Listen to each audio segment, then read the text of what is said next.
নমস্কার। আজ আপনাদের সঙ্গে শেয়ার করব একটি সিম্পল রেসিপি। আজ বানাবো এগ কারি সিম্পল প্রসেসে। চলুন রান্না স্টার্ট করি। সবার প্রথমে জানেন যে গ্যাস আগে জ্বেলে নেব। কড়াই বসিয়ে দিলাম। এখানে আমি 5টা ডিম বয়েল করে নিয়েছি।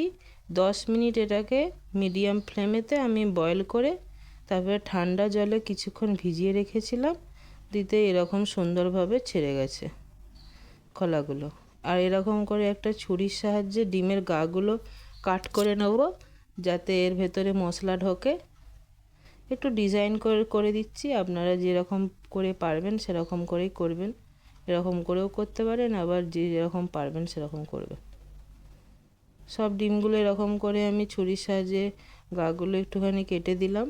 আর এখানে কিছুটা সর্ষের তেল নিলাম 2 চামচের মতো। এরপরে ডিমগুলো অল্প হলুদ দিয়ে ডিমগুলোকে আমি ছেড়ে দিলাম।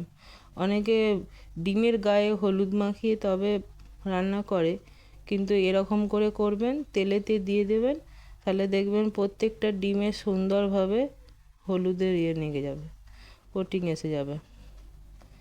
অল্প 1 চিমটি লবণ দিলাম, দিয়ে ডিমগুলোকে ভালো করে ভেজে নিলাম। খুব ডিপ আমি ভাজিনি, সেগুলো আবার বেশি কড়া হয়ে যায়। যেমন দোকানেতে ভাজে দেখবেন একদম ডিমগুলো একবারে শক্ত হয়ে যায় গাগুলো। ওরকম করে না ভেজে এরকম হালকা করে একটু ব্রাউন করে ভেজে নিলেই হবে। আরও 1 চামচ তেল দিলাম, মোট 3 চামচ তেল দিয়েছি। এবারে গোটা গরম মশলা আর 1/2 চামচ গোটা জিরে দিলাম। দিয়ে আমি একটা পেঁয়াজ কুচিয়ে রেখেছিলাম, সেটা দিয়ে দিলাম। পেঁয়াজটা লাল লাল করে ভাজার জন্য আর ডিমটা একটু ভালো টেস্ট আনার জন্য অল্প একটুখানি আমি চিনি দিলাম। 1/2 চামচেরও কম চিনিটা দিয়েছি।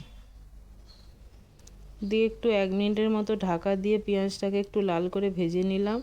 এরপরে একটা টমেটো কুচিয়ে রেখেছিলাম, সেটা দিয়ে দিলাম। তার সঙ্গে 4টে কাঁচা লঙ্কা। এরপরে 1/2 চামচের মতো লবণ দিলাম। দিয়ে ভালো করে এটাকে একটু ভেজে নেব। দেখুন ভালো করে এটা ভাজা হয়ে গেছে। এরপর এখানে 1 চামচ আমি দিলাম রসুন বাটা, 1 চামচ আদা বাটা। ভালো করে মিশিয়ে নিলাম এটা। 1/2 চামচ জিরে গুঁড়ো, 1/2 চামচ ধনে গুঁড়ো। এখানে 1 চামচ আমি দিলাম কাশ্মীরি লঙ্কা।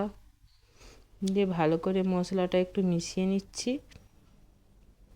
এখানে 1/2 চামচ দিলাম হলুদ গুঁড়ো, কারণ আমার ডিমের পরিমাণ কম বলে আমি 1/2 চামচ করে দিচ্ছি। আপনারা যদি বেশি ডিমের করেন তাহলে এখানে মশলার পরিমাণটা বাড়িয়ে নেবেন। এরপরে অল্প একটু জল দিয়ে একটুখানি ঢাকা দিয়ে কষিয়ে নিচ্ছি। আর এখানে আমি 1 চামচ, বড় চামচের 1 চামচ দই নিলাম। যে চামচের চাটনি খাওয়া হয় না, ওই চামচ।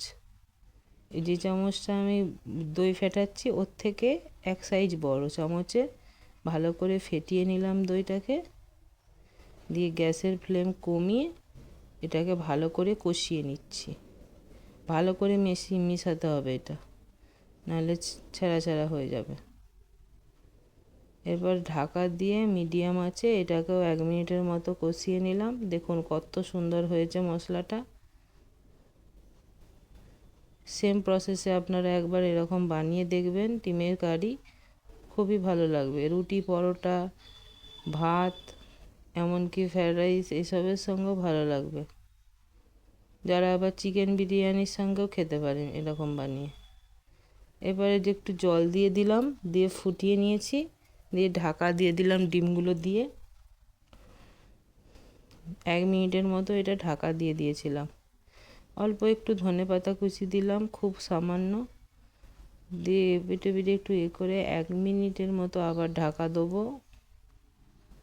এরপরে গ্যাসের ফ্লেমটা বন্ধ করে দিয়েছি। দেখুন আমার ডিমের কারি রেডি। আপনাদেরকে একটা প্লেটে আমি তুলে দেখাচ্ছি কীরকম হয়েছে। দেখুন কত সুন্দর কালার হয়েছে। এরকম করে একবার বাড়িতে বানিয়ে দেখবেন। রান্নাটা এখানেই শেষ করছি। ততক্ষণ আপনারা সুস্থ থাকবেন, ভালো থাকবেন।